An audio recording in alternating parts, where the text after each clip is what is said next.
Hey guys, welcome back to my YouTube channel. तो आज हम लेजेंड ऑफ ड्रैगन किंग को फिर से कंटिन्यू करने जा रहे हैं। तो जैसे कि हमने प्रीवियस एपिसोड में देखा था, वुलिन की स्ट्रेंथ ने यूनचा को डरा दिया था कि वो रोने लग पड़ा और यूनचान ने तब से फिर वुलिन को फॉलो करने का इनिशिएटिव ले लिया। सच्चाई है कि वुलिन ऑलरेडी लेवल 9 के पीक पे पहुंच गया है। तो एपिसोड नंबर 6 की स्टार्टिंग होती है। जो होम रूम टीचर है लिन जीमेंग, वो भी कुछ ज्यादा सरप्राइज थी उसकी प्रोग्रेस को देख के। लेवल 10 पहुंचना 3 सालों में ये इतना फास्ट नहीं है, पर वुलिन की स्पीड ब्लू सिल्वर ग्रास है, ऐसे जीनियसिस के कंपैरिजन में कुछ भी नहीं है। पर वुलिन अभी भी मिरेकल जैसी एग्जिस्टेंस बन गई है। लिन जीमेंग ने डिस्कवर किया कि वुलिन कुछ ज्यादा टैलेंटेड है मेडिटेशन में और कुछ ज्यादा फोकस करता है। वो ऐसे एनर्जी पार्टिकल्स को फील कर सकता है एयर में, और जो रीजन है कि वुलिन की प्रोग्रेस फास्ट है, लिन जीमेंग ये बिलीव करती है कि उसकी परसिस्टेंस जो है वो स्ट्रॉन्गर है बाकियों से, मतलब वो इतनी जल्दी हार नहीं मानता है। वान बोलते कि वेट करो जब तक तुम लेवल 10 नहीं पहुंचती हो, फिर हम मैच करेंगे है ना दोबारा। वुलिन बोलते नहीं, मैं जरा भी इंटरेस्टेड नहीं हूँ। फिर हमें न्याय दिखाई देती है, वो बोलती कि ब्रदर मैं यहाँ पे हूँ, मुझे माफ कर दो वेट करवाने के लिए। मैच क्लासरूम की ड्यूटी में थी,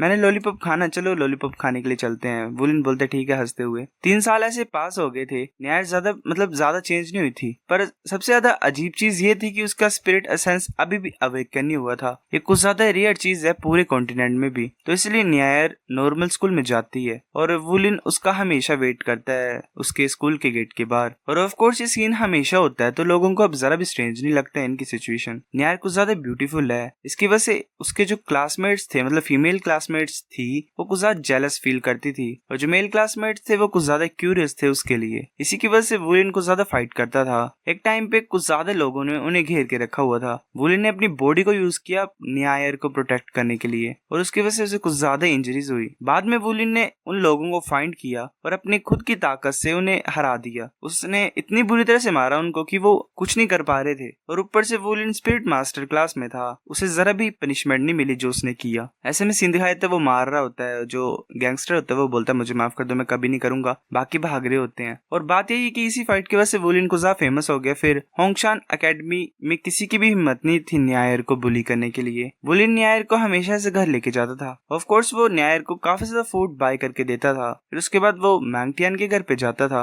यही वुलिन का डेली का रूटीन था। और ऐसे काम की बात की जाए तो वुलिन ने अभी काफी ज्यादा पैसा कमा लिया अपने हार्ड वर्क से। उस पैसे में से थोड़ा बहुत न्यायर के लिए खाना खरीदने के लिए यूज होता है, और बाकी वो सेव कर रहा है स्पिरिट ड्रिंक को खरीदने के लिए। वुलिन ऐसे बोलते कि मॉम और डैड मैं घर जा रहा हूँ टीचर मैंगटियन के प्लेस में। उसके पेरेंट्स बोलते ठीक है गुड लक। वो धीरे धीरे टांग वुलिन अपने प्रोमिस को फुलफिल कर पा रहा था। उसने अपनी फैमिली की रिस्पॉन्सिबिलिटी अपने हाथों से कम कर दी। वो पहुंच जाता और बोलते टीचर मैंगटियन में पहुंच गया हूँ। टीचर मैंगटियन मैं यहाँ पे हूँ, ऐसे कुछ ज्यादा खुश होता है। वहाँ पे एक इंसान होता है, वो बोलता है वुलिन तुम यहाँ पे आ गए हो, कुछ ज्यादा टास्क है हमारे लिए आज। वुलिन बोलता है हेलो ब्रदर लोंग, किस तरह के टास्क मुझे मिले हैं आज। लोंग बोलता है कि तुम्हें पता लग जाएगा जैसे तुम अंदर आओगे, और ऊपर से बात है कि तुम काम जैसा करते हो, तुम मेरे काम जितने पहुंच रहे हो, तुम इतने यंग एज में इतने ज्यादा स्किलफुल हो, मेरे को थोड़ी बहुत तुमसे जेलस होती है। वुलिन बोलता है कि तुम क्या बोल रहे हो, मैं कैसे तुम्हारे कंपैरिजन में कुछ भी हो सकता हूँ। टीचर तुम मुझे लार्ज कंपोनेंट्स को फोर्ज करने नहीं देते हैं। लोंग बोलता है वो इसीलिए क्योंकि वो चाहता है कि तुम्हारे जो बेसिक्स है वो इम्प्रूव हो जाए। ठीक है जल्दी करो वरना तुम 2 घंटे का काम नहीं कर पाओगे जल्दी। हम बता जाते कि ब्रदर लोंग जो है वो मैंगटियन का डिसिपल है, वुलिन सेकंड डिसिपल है। ये तीनों ही बस लोग हैं जो कि मैंगटियन के वर्क प्लेस में होते हैं, मतलब ये 2 और मैंगटियन। रियलिटी की बात की जाए तो मैंगटियन कुछ ज्यादा स्ट्रिक्ट है, उसकी एक्सपेक्टेशंस कुछ ज्यादा हाई है और वो कुछ ज्यादा ही सीरियसली सिखाता है। पर मैक्सिमम चीजें वुलिन यहीं पे सीखता है स्कूल से भी। मैंगटियन मांग रहा होता है रेडो, वुलिन बोलता है हाँ सर, मतलब ऐसी चीजें मांग रहा होता है। मैंगटियन का जो वर्क प्लेस है वो कुछ ज्यादा फोर्जिंग टास्क को रिसीव करता है। अगर वो आसान हो तो मैंगटियन डिस्ट्रीब्यूट कर देता है उन्हें लोंग को और वुलिन को, जो कॉम्प्लिकेटेड है वो खुद करता है उन्हें। वुलिन ऐसे ही कुछ बना रहा होता है। हम बताया जाता है कि ऐसे लिविंग रूम के अलावा वुलिन की जो फोर्स थी वो कुछ ज्यादा क्लीन और ऑर्गेनाइज थी। स्टार्टिंग में वुलिन ने 3 मंथ तक हैमरिंग की थी, उसमें उसने बेसिक्स को लर्न किया। ऐसे वो और ज्यादा स्ट्रॉन्गर और स्किलफुल बनता गया। उसका जो हैमर था जिसे वो यूज करता था वो हैवी होता गया। फिर वुलिन धीरे धीरे स्मेल्टिंग टास्क को करने लग पड़ा सिंपल से, मतलब ऐसे नेट बोल्ट बनाने के। और 1 साल के बाद उसने फोर्जिंग को स्टार्ट कर दिया सिंपल कंपोनेंट के, और फिर थोड़ी ठीक ठाक फोर्जिंग उसने आधे साल के बाद करना स्टार्ट कर दिया। और सच है कि मैंगटियन और ज्यादा स्ट्रिक्ट है वुलिन के लिए लोंग से ज्यादा। जो रीजन है मैंगटियन इतना ज्यादा अच्छा ध्यान दे रहा है वुलिन का वो यही है कि उसकी पर्सनैलिटी भी वैसी है। 3 सालों में चाहे जितना मर्जी डिफिकल्ट काम क्यों ना हो, वुलिन ने कभी भी कंप्लेन नहीं की। मैंगटियन मांगटियान को ये चीज तो पसंद है कि वुलिन जरा भी कंप्लेंट नहीं करता और जो काम उसे दिया जाए वो करता है। अभी वुलिन थोड़ा बहुत समझ गया 100 स्ट्राइक्स के बारे में। फ्यूचर में उसे एक मास्टर चाहिए जिसकी वजह से वो 1000 स्ट्राइक्स में पहुंच जाए, और इस चीज में पहुंचने के लिए उसको हिम्मत चाहिए। जितने ज्यादा हैमर स्ट्राइक्स एक मेटल के ऊपर मारे जाएंगे उतना ज्यादा कम इम्प्योर वो बनता जाएगा। ऑफ कोर्स मेटल भी अच्छा होना चाहिए। करंटली जो वुलिन है वो उन मेटल्स के लिए अच्छा काम करता है उन पे जिनको 100 स्ट्राइक्स चाहिए होती हैं। आज के दिन का काम जो है वुलिन का वो जरा भी डिफिकल्ट नहीं है। आज उसने टोटल 10 इंपॉर्टेंट कंपोनेंट्स को बनाना है। वो मेका के जॉइंट्स हैं स्पेरिकल शेप के, तो वो 2 स्टैम्प में कंप्लीट हो जाएंगे, पर इन्हें फोर्ज करना थोड़ा सा कॉम्प्लिकेटेड है। और साथ में वुलिन को एक पेयर मिला था हैमर्स का, मतलब 2 हैमर्स मिले थे मांगटियान से उसके पहले साल में। उन दोनों का वेट मतलब 80-80 किलो ईच है। वो कुछ ज्यादा डिफिकल्ट होते हैं नॉर्मल लोगों से ऐसे उठाने के लिए, पर वुलिन आसानी से उन्हें हिला पाता था। वुलिन कुछ ज्यादा टैलेंटेड था पर उसे पता ही नहीं है खुद। जिस दिन मांगटियान ने वुलिन को हैमर्स दिए उसने ऑलरेडी वुलिन को एक ऑफिशियल ब्लैकस्मिथ रिकॉग्नाइज कर लिया था। वैसे धीरे धीरे छुप के देखता रहता था वुलिन को। ऐसे 3 साल की हार्डशिप्स के बाद वुलिन के जो इमोशन और पर्सनैलिटी है वो थोड़े से मैच्योर हो गए। जिन लोगों की मतलब जिस एज के इसके होते हैं साथी उनसे वुलिन धीरे धीरे काम करने लग पड़ा। ऐसे वो हैमर को हर दिन स्विंग करता था, उसे अच्छा लगता था, और किसी किसी टाइम तो वुलिन एक स्पेशल स्टेट में घुस जाता था। वो स्टेट कुछ अजीब सी है। वुलिन फील करता था मेटल हैमर और उसके बीच में एक सिनर्जी टाइप, मतलब खुद को मतलब एक ही समझता था ये। जब वो इस स्टेट में एंटर करता था तो जो क्वालिटी होती थी कंपोनेंट की वो एक्सीलेंट हो जाती थी। ऐसे खड़ूस सा जो मांगटियान है वो भी प्रेज कर देता था उस सिचुएशन में। मांगटियान बोलता है वाओ, ऐसे वो वाव वाव कर रहा होता है, फिर वो जान जाता है कि मतलब उसका मूड चेंज हो गया, फिर वो बोलता है यहाँ से दफा हो जाओ।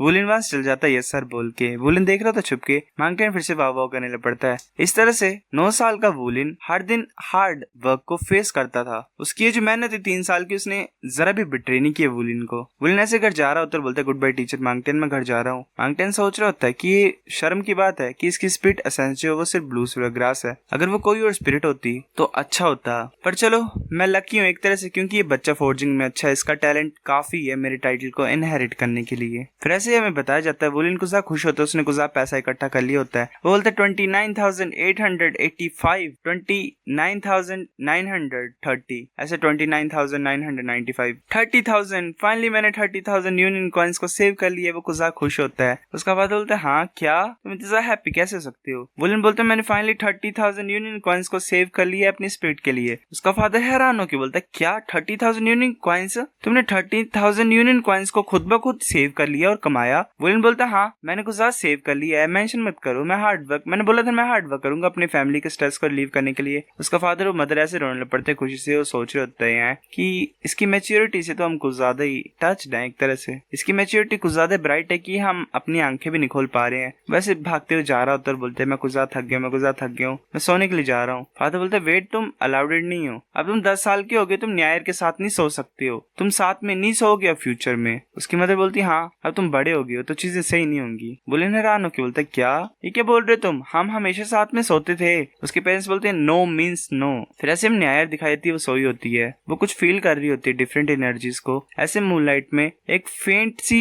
लाइट न्यायर की बॉडी से निकल रही थी। Yellow green red blue gold silver 7 colours जो थे वो ऐसे घूम घूम के मूव कर रहे थे न्यायर की बॉडी के ऊपर। वो फिर ऐसे गायब हो गए और धीरे धीरे उसके फोरहेड में एंटर होने लग पड़े। वो फिर लाइट चली गई उसकी बॉडी से। जो लड़की 3 सालों में उसमें कुछ भी चेंजेस नहीं आए थे वो थोड़ी सी लंबी हो गई। वुलिन बोलता है वैसे बाहर होता है वो और बोलता है कि कुछ ज्यादा रिफ्रेशिंग सा है बाहर आज रात को। मेरी जो पूरी बॉडी है वो अच्छा फील कर रही है जैसे मैं डीप ब्रेथ ले रहा हूँ। तो ऐसे में बताया जाता है कि जो बग्स की आवाज थी, मूनलाइट थी, जितनी भी फ्रस्ट्रेशन थी वुलिन के दिमाग में वो चली गई। कुछ ज्यादा लाइट के ऑब्स यहाँ वहाँ उसके आसपास आने लग पड़े। वो धीरे धीरे उसकी बॉडी में एंटर कर रहे थे और उसके हर एक सेल को न्यूचर कर रहे थे, पावर प्रोवाइड कर रहे थे। काफी ज्यादा किस्म की उसे वॉइसेस सुनाई दे रही थी जो कि उसके नाम को बोल रही थी और वो यहाँ वहाँ उसे सुनाई दे रही थी। वुलिन को ऐसी फीलिंग आ रही थी कि वो एक ब्लू सी में एंटर हो गया है। जो यूनिक सेंट है ब्लू सिल्वर ग्रास की वो पूरे आसमान में फैल रही थी। उसके पर्सपेक्टिव में हर कुछ ब्लू हो गया था, अलग सा ब्लू। वो फिर ऐसे जाग जाता है। उसकी मदद बोलती टांग तुम बाहर हो, तो मैं हर जगह ढूंढ रही हूँ, मैं कुछ चिंता में थी। वुलिन बोलते मोम मैं ऐसे मेडिटेट कर रहा था घूमने के बाद। वो हंस रहा होता है। वो बोलता हाँ मुझे लगता है मैं लेवल 10 तक पहुंच गया हूँ, मैंने ब्रेक थ्रू कर लिया। वो फिर अंदर आके बोलते कि डैड मैंने ब्रेक थ्रू कर लिया लेवल 10 के ऊपर। उसका फादर उसे उठाकर बोलते है ग्रेट है। वुलिन बोल रहे तो फाइनली मैं सक्सेस को पा लिया, सक्सीड कर गया। उसका फादर बोलता है कि तुम सच्ची कर दिखाया तुमने, ये एक्सपेक्ट कर सकता हूँ मैं अपने सन से। डैड को पता था कि तुम कर सकते हो। वुलिन ऐसे बोलता कि मैं गुज़ा खुश हूँ। ऐसे तो डैड हमेशा बोलते थे कि अगर तुम फेल हो जाओ तो तुम्हें चिंता नहीं करनी है। उसका फादर बोलता कि ये मैं ऐसे बोलता तुम्हें, तुम ज्यादा सीरियसली मत लिया करो मेरी बातों को। सो गाइस एपिसोड नंबर 6 इतना था। अगर आपकी वीडियो पसंद तो लाइक करनी है, फिर लाइक कर दो, शेयर कर दो, साथ कमेंट करके बता। अगर आपको वीडियो कैसी लगी सब्सक्राइब करो। तब तक के लिए बाय।